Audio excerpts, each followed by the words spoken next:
presenta Sensus. Descubrí la nueva línea de jabones líquidos Sensus y sentí la diferencia.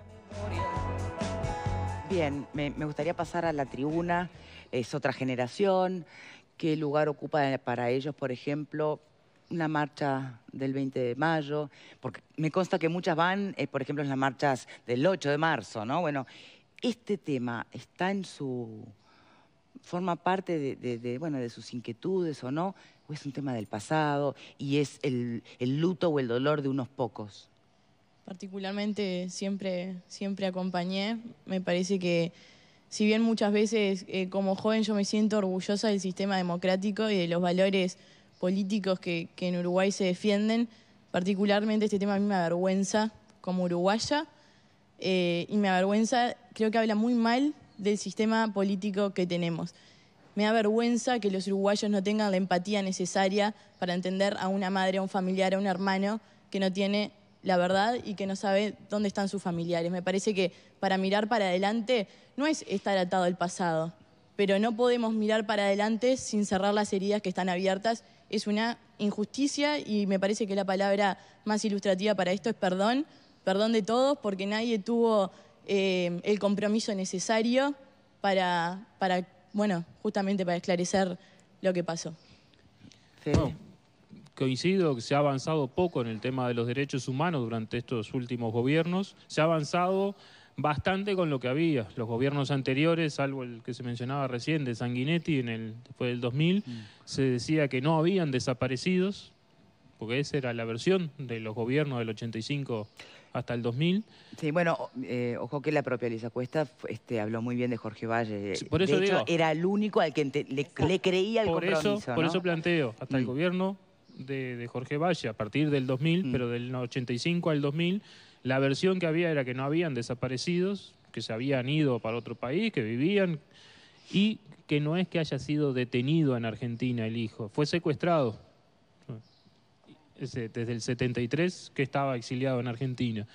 Y tiene que ver también cómo se expresa, cómo se refiere la propia ley, lo que dice que el Estado tiene que investigar, la propia ley, que sí, que no se llegaron a los votos, que no se ha podido derogar, dice, cumpliendo la propia ley, que se tiene que investigar y que se tiene que conocer la verdad. Bueno, es lo que dice Graciano, de que no se cumple la propia ley, ¿no? Entonces, es seguir esforzándonos, seguir presionando a todo el Parlamento. Obviamente que el gobierno tiene mayores responsabilidades y recordar no solamente al hijo de Luisa, sino al hermano, a Gerardo Cuesta, que fue asesinado en el hospital militar. Diego. A mí me parece que el gran problema es que no hay conciencia en cuanto a la juventud sobre la magnitud y la importancia del tema. Vos hablabas de los dos argumentos a favor y en contra sobre la ley, por ejemplo, de dejar el pasado atrás y mirar el futuro. Bueno, esa es una forma en que se plantea. Seguramente no debe ser la correcta. Claro, a mí me parece que, como decía Graciano, es una herida abierta en la cual la sociedad uruguaya no va a poder generar un futuro de paz y de sociedad democrática si no se investiga, para tratar de cerrar esa herida abierta, que me parece que con respecto a cómo pasa el tiempo, cada vez es más complicado, porque como decías, la gente se va yendo, tanto los que luchan por hablar... Como los que luchan para esconder. Como los que luchan para esconder. Claudio. Yo creo que es algo que en realidad hay que demostrarlo y hay que enseñarlo. Yo creo que falta mucho a los jóvenes en realidad que se enseñe la historia reciente en realidad. Es algo que se ha podido ir avanzando de a poquito, pero que no se ha comentado mucho y todavía se lo tiene medio tapadito. Y no hay que tener miedo de decirlo, de que el fascismo existió y que el fascismo sigue existiendo. Y la única forma que tenemos de combatir el fascismo es ser consciente de que existe y seguir peleando por memoria, por verdad y por más justicia. Bien, reflexiones finales de este tema de nuestros panelistas, por favor. Yo creo que lo que diferencia la situación que tú señalabas en el comentario anterior, antes de la pausa, sobre los desaparecidos de hoy en Uruguay, que los hay muchos. Nuestro compañero Miguel Chagas ha profundizado este tema y ha hecho una investigación muy rigurosa sobre esto. Con esos otros casos, la gran diferencia está en la responsabilidad que tiene el Estado en un caso y en el otro. En el caso de los desaparecidos llamados en democracia, como se les da en llamar, quizás la omisión del Estado está en profundizar la investigación, en poder averiguar mejor, en ser más celoso, en hallar la verdad. En el caso anterior, es clara la responsabilidad del propio Estado actuando a través de sus agentes, sobre todo de las Fuerzas Armadas. Esa es la gran diferencia y eso es lo que hace que la herida siga abierta, porque en definitiva, si esas desapariciones, el caso del hijo de la señora Cuestas, además creo que ocurrió en Argentina, donde también hay esa colaboración espuria, esa vinculación nauseabunda entre los servicios que operaban en Argentina y en Uruguay, que es realmente un capítulo muy oscuro de todo ese periodo, oscuro dentro de la gran oscuridad. Seguramente también hubo responsabilidad del Estado argentino en esa materia, pero quiero decir que esa es la gran diferencia. Y va a seguir la herida abierta en la medida en que el propio Estado no se sincere, porque quizás las personas en particular no puedan o se hayan muerto, no se sepa, pero la responsabilidad del Estado es lo que corresponde que sea asumido.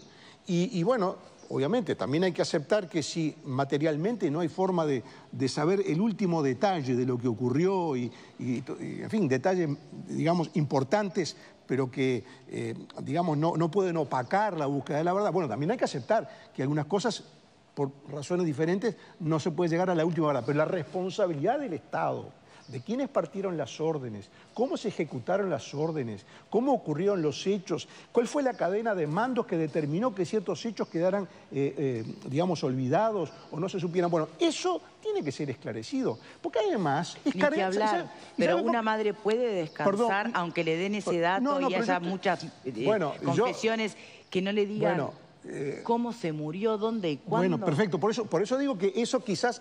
En los últimos detalles no sé si es posible saberlo. Ahora, lo que sí me parece que además las propias Fuerzas Armadas de hoy tienen que quitarse esa responsabilidad, porque claramente la mayor parte de los oficiales de hoy, los que van a las misiones de paz, los que hoy nos están viendo en alguna unidad militar mientras están almorzando o van a descansar, los miles de uruguayos que sirven en las Fuerzas Armadas no tienen absolutamente nada que ver con eso que ocurrió. No se le puede seguir cargando a un instituto como el de las Fuerzas Armadas los delitos que cometieron. Perdón, entonces. Bueno, por eso digo. Lo que tiene que ser esclarecido. Acá no es un tema, el perdón se va a pedir a la Iglesia. Acá es un tema es distinto. Es el primer paso para asumir. Yo tengo otra visión de las cosas. Yo creo que la responsabilidad del Estado no se agota en pedir perdón. La responsabilidad del Estado se agota en asumir la responsabilidad de lo que los agentes del Estado hicieron. Bien, está claro. Si ni siquiera los militares de esta época han podido tener la dignidad de mirar a la cara a los familiares y pedir perdón, yo soy escéptica en cuanto al camino que dice Graciano. Me parece que es el primer paso para empezar a asumir que acá hubo responsabilidades concretas y que no son de esta era, no son los militares de esta era. Entonces, ¿qué nos costaría asumir eso?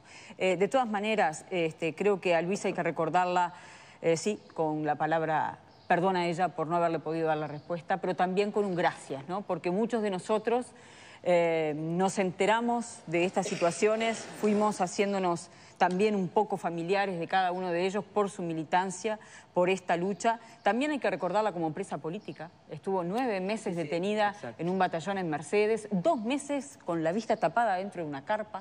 Entonces me gusta recordar todo su aspecto, no solo esa lucha como madre. Y creo que... Un año después de que ella... es detenida, bueno, su hijo se va justamente a Argentina. Exactamente. Su lucha continuó en el exilio, también fue una exiliada política, volvió luego en el 85 para seguir luchando desde acá. Son muchas las facetas de esta mujer que además crió a su hijo sola, que fue muy discriminada en el lugar donde vivía, ¿no? Ella decía que se la indicaba como anárquica y judía, decía, ¿no? A su familia. Yo quiero recordarla como una gran luchadora y creo que la lucha continúa y es responsabilidad de todos nosotros que no queden impunes los crímenes de Estado. Estamos hablando de crímenes de Estado. Hay ahora una Fiscalía de Lesa Humanidad a la que yo le pongo algunas fichas, porque ojalá esas causas que andaban todas dispersas, complicadas, lentas, por lo menos ahora estén todas juntas y con una persona a la cual podemos visibilizar que las lleva adelante. Bien, Ale. Cortito, así pasamos a otro tema. Hago mía casi todas las palabras. Creo que lo resumió muy bien la compañera. Simplemente agrego que es probable que la dosis total de verdad y justicia no pueda ser alcanzada. De hecho, ha pasado tanto tiempo que uno podría. Pero el destino de donde hay cuerpos enterrados, si no se quiere dar esa información por vocación democrática, Si no se quiere dar esa información por vocación republicana, que por lo menos se dé desde la perspectiva de la misericordia y de la piedad. Alfredo. Sí, hay responsabilidades generales. Algunos son más responsables que otros. No tratemos de equiparar, porque acá hasta Valle no se hablaba del tema y se votó la ley de caducidad y se hablaba de ojos en la nuca y que las desaparecidos en Uruguay eran 20. Entonces, hay responsabilidades de diferentes ángulos. Yo nunca creí en el tema venganza, que alguna gente, en cierta medida, tiene ese tipo de rencor. Yo no creo en eso, yo creo en la verdad y me parece hoy más importante la verdad que la justicia, porque yo le quiero dar paz a la gente que no sabe dónde están sus familiares. Y si eso implica de que los asesinos que tuvieron algo que ver sigan impunes, yo transaría con eso, pero sabiendo dónde están los cuerpos de los enterrados. Bien, vamos a terminar por aquí, aunque en realidad nunca se termina con esto, ¿no? Y es importante que así sea, que siga el tema sobre la mesa, y no solamente cuando se van yendo personas que son los primeros en estar liderando estas luchas, en fin. Pero seguramente el tema de verdad y justicia es un gran debate. Justicia es una cosa, verdad es otra. Lo dejamos planteado por aquí. Vos hablabas hoy de una fiscalía nueva, especializada en estos temas. ¿Sabés que hay una fiscalía nueva también, especializada en lo que tiene que ver con abusos sexuales,